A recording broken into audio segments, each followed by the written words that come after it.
Osteoporosis కి home remedy ఎలాగో ప్రతిసారి కాల్షియం టాబ్లెట్ వేసుకోవాల్సిన అవసరం ఉందా?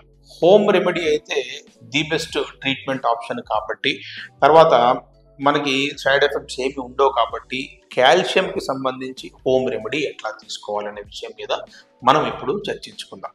అందరికీ నమస్కారం. నా పేరు doctor K Satish Kumar, speciality orthopaedic surgeon, V9 hospitals, Begumpet.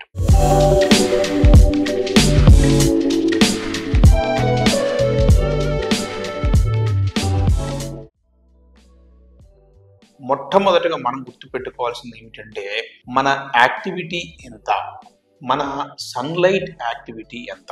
ఎందుకు సన్లైట్ యాక్టివిటీ మనం తెలుసుకోవాలి అంటే, sunlight is the only source for vitamin D. Vitamin D sunlight లోంచి కాకుండా ఇంకా ఎక్కడి నుంచి కూడా రాదు. అఫ్ కోర్స్ బయట ప్రిపరేషన్స్ దొరుకుతాయి, కానీ ఇక్కడ మనము హోమ్ రెమెడీ గురించి మాట్లాడుకుంటున్నాం కాబట్టి దానికి స్టిక్ అని ఇద్దాం. ఎందుకు విటమిన్ డి అనేది చాలా ఇంపార్టెంట్, సన్లైట్ అనేది చాలా ఇంపార్టెంట్. చూడండి, మన అకౌంట్లో ఒక ₹1,00,000 ఉన్నాయనుకుందాం, మన చేతిలో ఏటీఎం కార్డు ఉందనుకుందాం. దాంట్లో పెట్టిన తర్వాత కావాల్సింది ఏమిటి?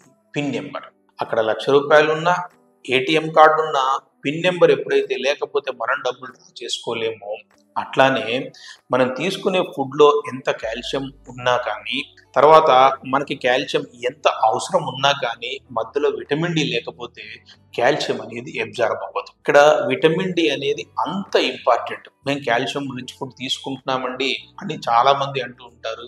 చెక్ చేస్తేనేమో కాల్షియం చాలా తక్కువగా ఉంటుంది. అందుకని విటమిన్ డి ఎప్పుడైతే పర్ఫెక్ట్గా ఉంటుందో అప్పుడు మనకి విటమిన్ డి పర్ఫెక్ట్గా ఉండడం వల్ల కాల్షియం అబ్జార్ప్షన్ పర్ఫెక్ట్గా ఉంటుంది. ఈ పాయింట్ తెలిసిన తర్వాత నెక్స్ట్ పాయింట్లోకి వెళ్తాం. అంటే మనకి home remedy for osteoporosis are calcium supplements.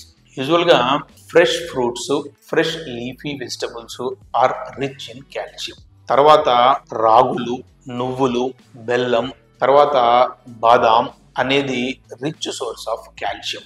అన్నీ ఒకే రోజు తీసుకోవాలా? అవసరం లేదు. ఏ సీజనల్ ఫ్రూట్ ఆ సీజన్లో తీసుకోండి, ఏ సీజనల్ లీఫీ వెజిటబుల్స్ ఆ సీజన్లో తీసుకోండి. తర్వాత ఈ రాగి సంకటి కానీ, రొట్టె కానీ, దోశ కానీ, అంబలి కానీ ఎట్లా అయినా చేసుకోవచ్చు. ఎందుకంటే it doesn't loses it's potentiality in however May method you take.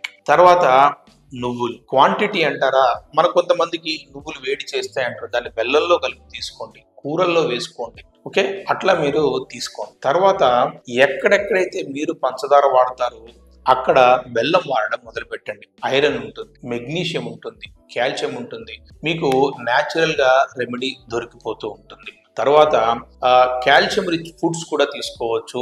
మన తర్వాత విటమిన్ డి ఫోర్టిఫైడ్ ఫుడ్స్ కూడా మనం తీసుకోవచ్చు. ఇక్కడ కానీ మనం న్యాచురల్ గా మనం ఈ డైట్ కంట్రోల్ కానీ మనం పాటిస్తే ఏమవుతుందంటే, కాల్షియం సప్లిమెంట్స్ మీద ఆధారపడాల్సిన అవసరం బాగా తగ్గిపోతుంది. కానీ ప్రొవైడెడ్ విటమిన్ డి అనేది చాలా పర్ఫెక్ట్ గా ఉండాలి. మరి కాల్షియం అబ్జార్ప్షన్ గురించి మాట్లాడుకున్నాం కాబట్టి విటమిన్ డి దొరికే టైం అంటే అల్ట్రావైలెట్ రేస్ మన ఇండియాలో 11 గంటల నుంచి 2 గంటల ప్రాంతంలో ఒక 20 నిమిషాలు ప్రతిరోజు కానీ ఎండలో మనం నిలబడ్డట్టయితే 24 గంటలు కావాల్సిన విటమిన్ డి దొరుకుతుంది. మన అవసరాన్ని బట్టి కనీసం బాల్కనీలో కాళ్ళు చాపి కూర్చున్నా కానీ ఇంతో అంత విటమిన్ డి వచ్చే అవకాశం ఉంది. ఎందుకంటే ఈ రోజు everybody is having deficiency of vitamin D. నేను ప్రాక్టీస్ స్టార్ట్ చేసినప్పుడు ఎప్పుడో ఒక ప్రిస్క్రిప్షన్ రాసేవాళ్ళం విటమిన్ డి. ఇప్పుడు almost every prescription is containing vitamin D liquids, vitamin D స్ప్రేనో, vitamin D capsule, vitamin D injection, లేకపోతే కాల్షియం విత్ విటమిన్ డినో ఇవ్వాల్సిన అవసరం వస్తుంది. విటమిన్ డి అనేది శరీరంలో ఎన్నో రకాల యాక్టివిటీస్ కి చాలా చాలా ఇంపార్టెంట్.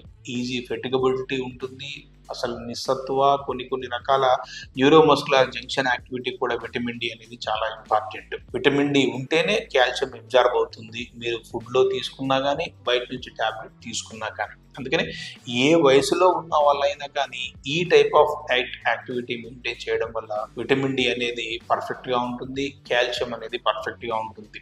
దానివల్ల ఏమవుతుందంటే ఎముకలు దృఢంగా ఉంటాయి, ఎందుకంటే మీరు ఏ జబ్బు లేకపోయినా వయసుతోటి కూడా ఎముకలు డొల్లబారుతాయి కాబట్టి వయసు పెరిగే కొద్దీ కాల్షియం సంబంధించిన ఫుడ్ ఎక్కువగా తీసుకోవాల్సిన అవసరం ఎక్కువగా ఉంది. దానికి తోడు డయాబెటీస్ కానీ, హైపర్ టెన్షన్ కానీ, స్టిరాయిడ్ వాడాల్సిన అవసరం కానీ, ఫిట్స్కి సంబంధించిన మందులు కానీ తీసుకుంటూ ఉంటే ఎముకలు డొల్లబారిపోయే అవకాశం ఉంది. కాబట్టి కాల్షియం రిచ్ డైట్ తీసుకోండి, హెల్తీ లైఫ్ స్టైల్ మెయింటైన్ చేయండి.